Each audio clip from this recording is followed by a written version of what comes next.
Assalamualaikum warahmatullahi wabarakatuh. Salam sejahtera untuk kita semua. Salam Om Swastiastu, Namo Buddhaya, dan salam kebajikan untuk kita semua.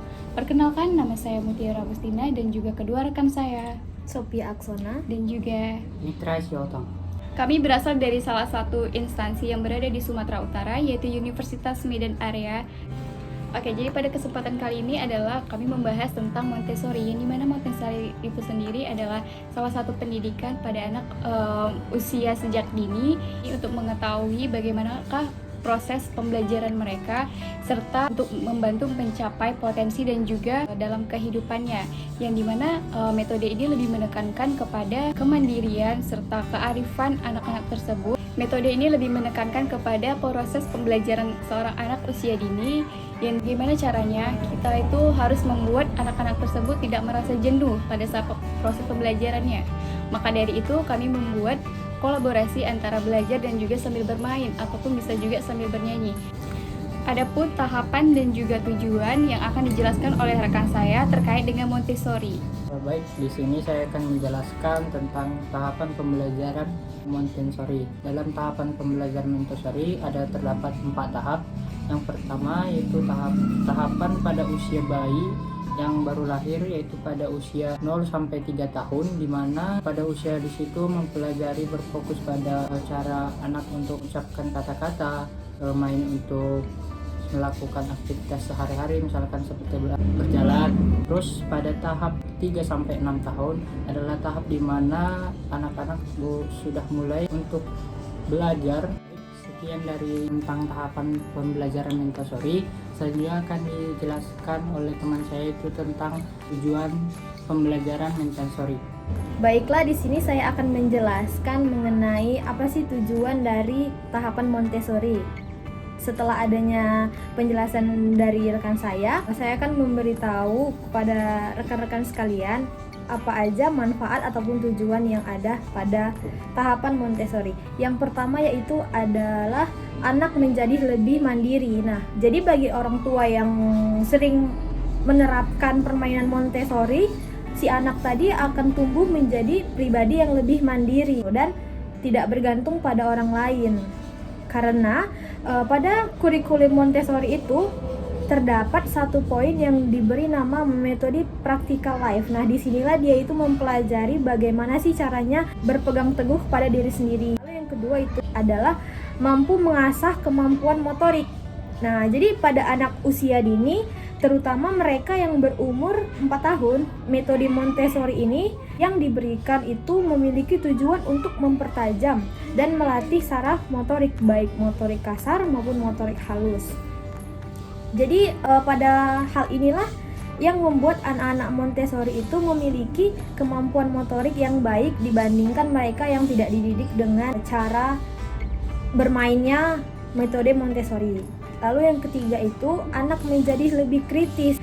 Nah, materi-materi yang diberikan pada metode Montessori ini membuat anak terbiasa mencari solusi dari masalah yang timbul. Jadi ada permainan-permainan Montessori yang memang benar-benar mengasah bagaimana si anak itu bisa memecahkan masalah dan mencari solusi dari apa yang dia alami.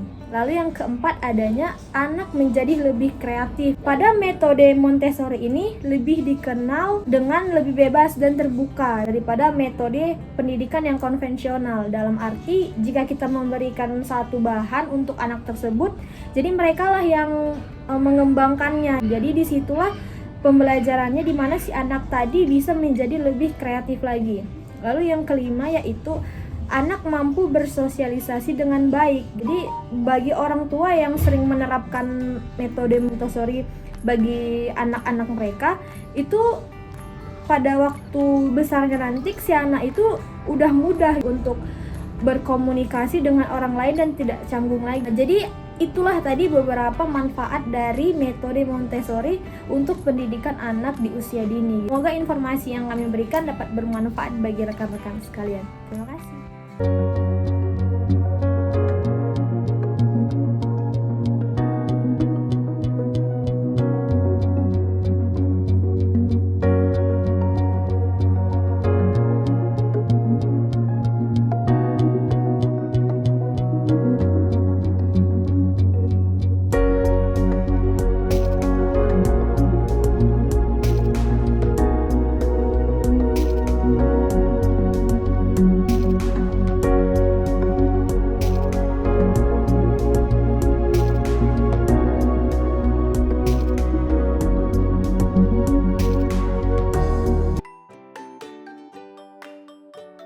Baik, di sini saya akan menjelaskan permainan pertama yaitu cups and ball, yaitu dimana permainannya berbentuk gelas dan juga bola ataupun berupa benda-benda kecil yang bisa dimasukkan kepada gelas ini. Yaitu permainannya gampang, yaitu tebak-tebakan. Dimana permainannya pertama, permainannya itu bolanya dimasukkan ke dalam gelas dan diacak secara acak dengan cepat ataupun lambat. Pertama-tama bisa teman-teman buat tahapan, yaitu tahapan yang pertama lambat, yang kedua lebih cepat, dan seterusnya. Nah, permainannya itu dimana anak-anak akan menebak di mana bola yang benar, gelas yang berisikan bola tersebut di mana.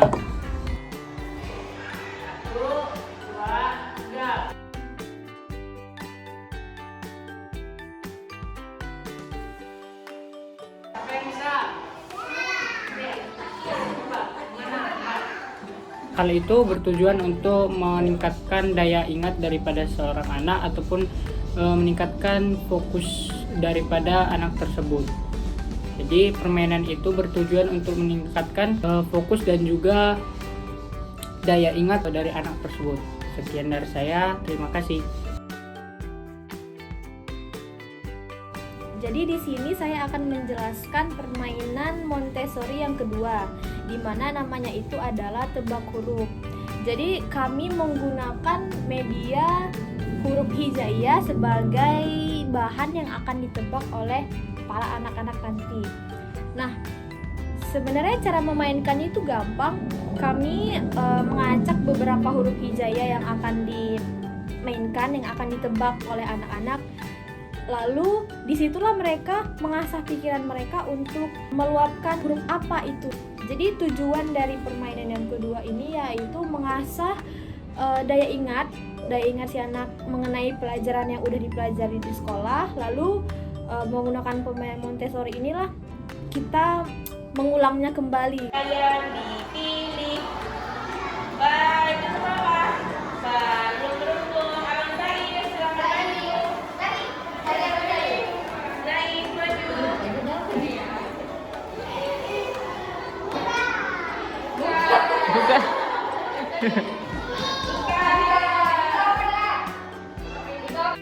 Tujuan dari permainan yang kedua ini yang pertama yaitu mengasah kembali daya ingat si anak.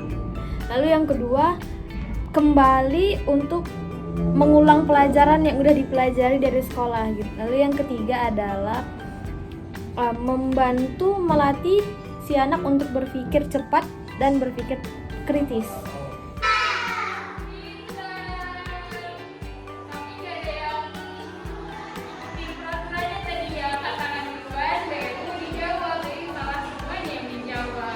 Jadi ini adalah salah satu bagaimana cara permainan itu dimainkan oleh anak-anak.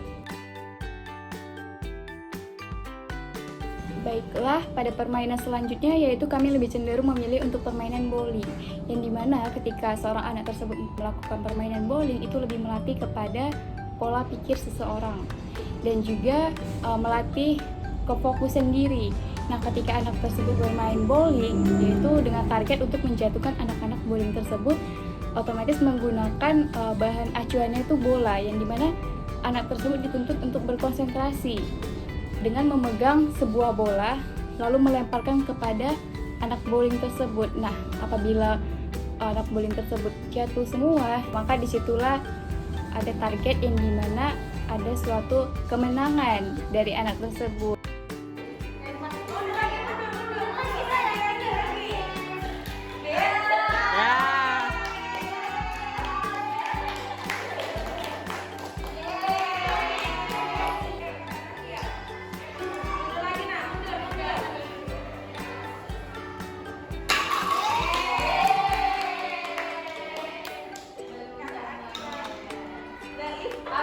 Biasa kita main ya. Coba lagi, coba.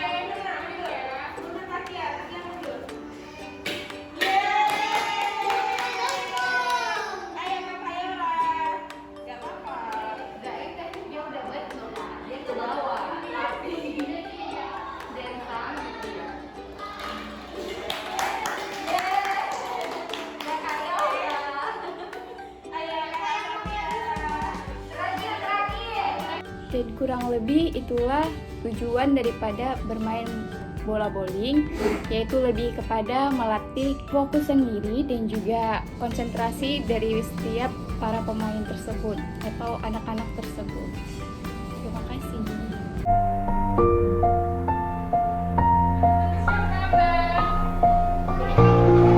kasih Ustazah.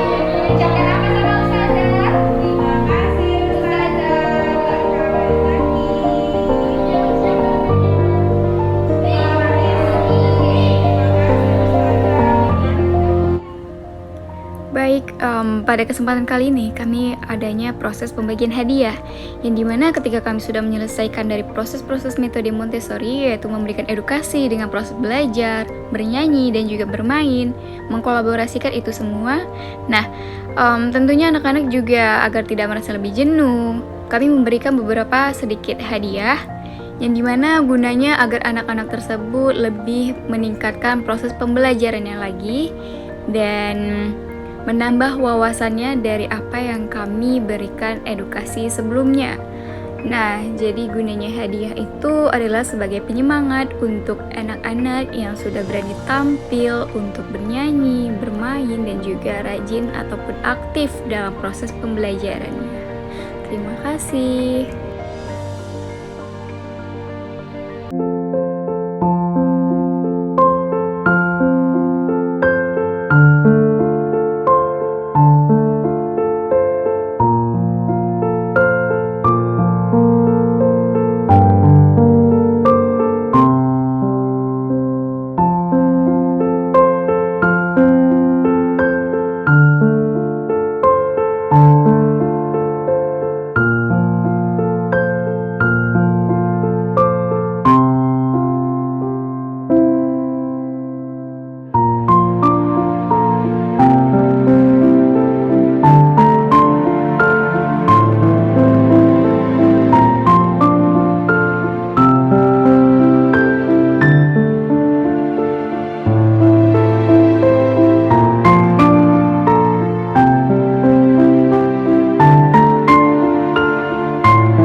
Baiklah, kesimpulan daripada permainan yang telah kami tunjukkan tadi dan juga kami berikan edukasi kepada anak-anak usia dini, kami memiliki 3 permainan, yaitu capsball ataupun bola di dalam gelas, dan juga huruf hijaiyah, pengenalan huruf-huruf, serta bowling.